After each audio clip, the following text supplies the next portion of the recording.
Então, como a gente falou no começo, o Maio Amarelo, esse mês que a gente está, é uma campanha, é uma iniciativa que foi idealizada pela Organização das Nações Unidas, a ONU, que alerta para a segurança no trânsito, que abrange não apenas os humanos, né, como também os nossos animaizinhos de estimação. A gente sabe que é comum a gente transportar também os nossos cãezinhos. E a gente vai conversar agora com o veterinário Wenderson Amorim sobre os cuidados, né, na hora justamente desses transportes, né, dos nossos amiguinhos. Como a gente faz para viajar com segurança? Qual é a melhor maneira de eu levar o meu cãozinho, o meu gatinho, o meu bichinho de estimação? Eu começo perguntando, a gente já sabe que os cãezinhos, eles têm uma mania de, na hora que eles entram no carro, primeiro lugar que eles vão, diz aí, você, tudo bom? Bom dia. Bom dia, Shirley. Queria agradecer pelo convite, né? É muito importante a gente comentar um pouco sobre esse assunto, porque faz parte da nossa rotina, né? E a gente quer sempre que não aconteça, né? A gente tenta procurar evitar. E como você falou, né? A primeira lugar que eles procuram é a janela do carro, né? É impressionante. Colocou o cãozinho no carro, ele já corre para a janelinha. Mas é correto a gente deixar o animal ser transportado dessa forma? Bom, infelizmente é uma coisa que ocorre muito, mas não é o que a gente recomenda e não é o correto, né? O correto é que todo paciente, seja um cão, um gato, papagaio, periquito, enfim, ele seja transportado num objeto, né, na caixa de transporte adequada para fazer o transporte com segurança, né? Para evitar que pule da janela, caia quando vai sair do carro e termine se machucando. É comum ocorrências, você que é veterinário, de atender bichinhos que sofreram acidentes de trânsito? Com certeza. Eu acredito que, dentre a rotina de trauma, os acidentes com automóveis, né, envolvendo ali motocicletas, carros, ele é com certeza o que está mais presente na nossa rotina. Quais são os traumas mais comuns que são causados por acidentes automobilísticos nos bichinhos? Shirley, por incrível que pareça, a maior ocorrência de acidentes envolvendo carros, por exemplo, está dentro de casa, né? A gente nunca espera que o próprio tutor ele vá, eventualmente, por acidente, atropelar o próprio cão, mas os cães e os gatos são como crianças, né? Eles são ingênuos, então eles não percebem o perigo que está próximo ali do carro. Às vezes está embaixo do carro, está dentro do motor, como o gato gosta de ficar. E na hora de manobrar o carro, né, de entrar, sair, termina que acidentalmente o próprio tutor ele termina atropelando o cãozinho, o gatinho, né? Olha só que dado interessante e importante, que serve também de alerta, né, que você está trazendo aqui para a gente. Então, esses acidentes, a maioria acontece dentro de casa ainda, né? Porque ou quando está chegando o animalzinho está ali sabendo que seu dono está chegando, corre para receber, ou está debaixo do pneu, deitadinho, e você não percebe. No caso dos gatos, é um perigo redobrado, como você falou, ele gosta de estar ali dentro do motor.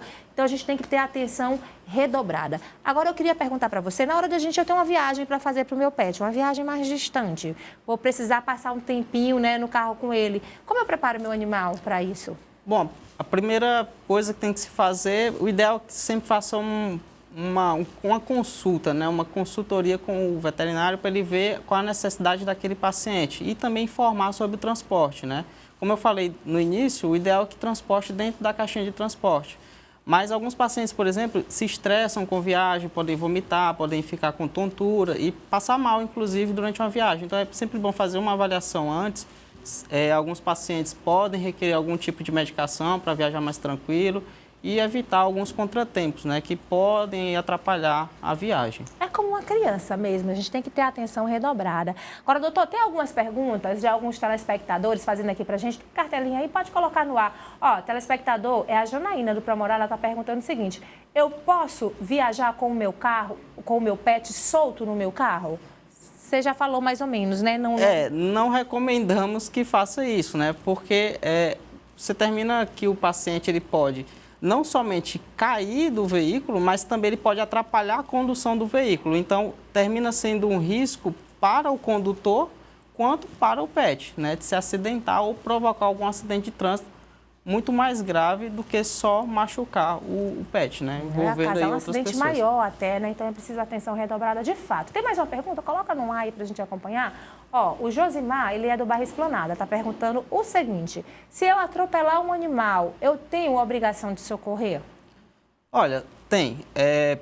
Porque você pode se enquadrar, até mesmo se você vier de uma forma inadvertida, em maus tratos, né? Porque Depende muito da sua condução naquele momento. A gente sabe que a gente nunca quer que aconteça, mas eticamente é importante você socorrer porque é uma vida, né? Então, o fato de estar ou não correto, naquele momento ele independe, né? O importante é você socorrer o paciente para que evite aí que venha a óbito no local sem nenhum tipo de cuidado, né? Então, assim, eticamente é ideal que você tenha um cuidado ali e preste o socorro. Ai, gente, é a questão mesmo de você, né? Você vai atropelar o bichinho, vai deixar lá o bichinho sofrendo, né? Se você tiver sentimento de humanidade, você não vai fazer isso, né? Depende muito da questão da consciência, como você explicou aí. Então, durante esse mês, o que acontece? Acontece atividades de conscientização?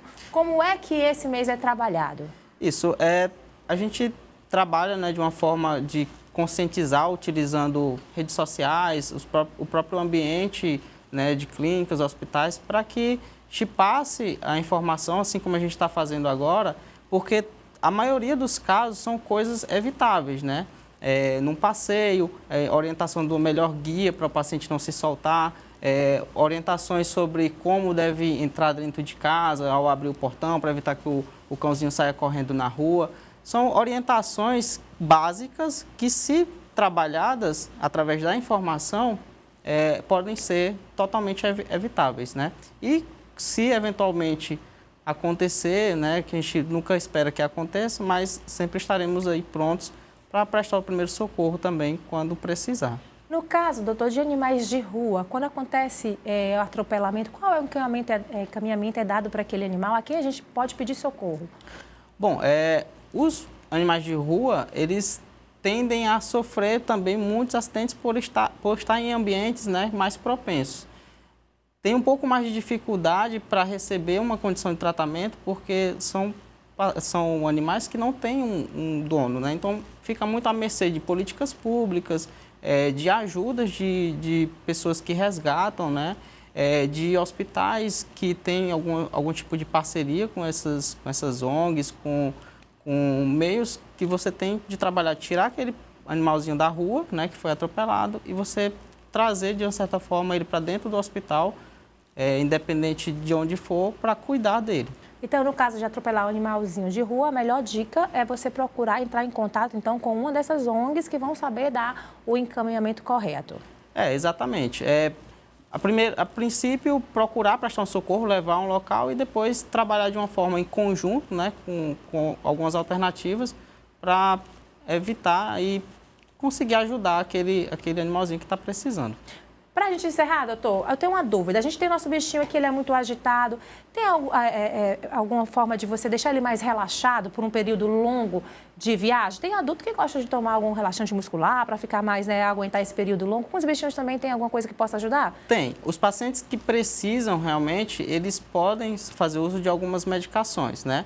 É importante ressaltar que a maioria dessas medicações são tranquilizantes e são anestésicos. Então, você não pode, de uma forma inadvertida, utilizar sem uma orientação médica. Mas tem sim alguns meios de você relaxar aquele paciente mais estressado, né, para fazer uma viagem mais longa com mais tranquilidade. Então tem esses mecanismos também que a gente pode utilizar. Tá certo, a dica que fica sempre que você tem que recorrer a um profissional. Não faça nada com o seu bichinho, né? Sem a orientação correta, porque pode dar uma dor de cabeça maior, né, doutor? Exatamente. Tá certo, doutor. Obrigada pela sua participação. Acho que são dicas bem bacanas. A gente sempre diz que essas datas onde acontecem essas campanhas são importantes para se falar sobre o assunto, mas você lembre-se que são cuidados que você tem que botar no seu dia a dia de forma rotineira, não é isso? Exatamente. Eu agradeço pelo convite e é muito importante estar aqui para passar essas informações. Obrigada, doutor. Tá aí, foi o nosso tema do nosso amigo Pet de hoje, nessa campanha muito importante que é o Maio Amarelo, que visa conscientizar sobre os cuidados que você tem que ter com os nossos bichinhos no transporte, né, no trânsito, para dar mais segurança, tanto para você como para eles, tá bom?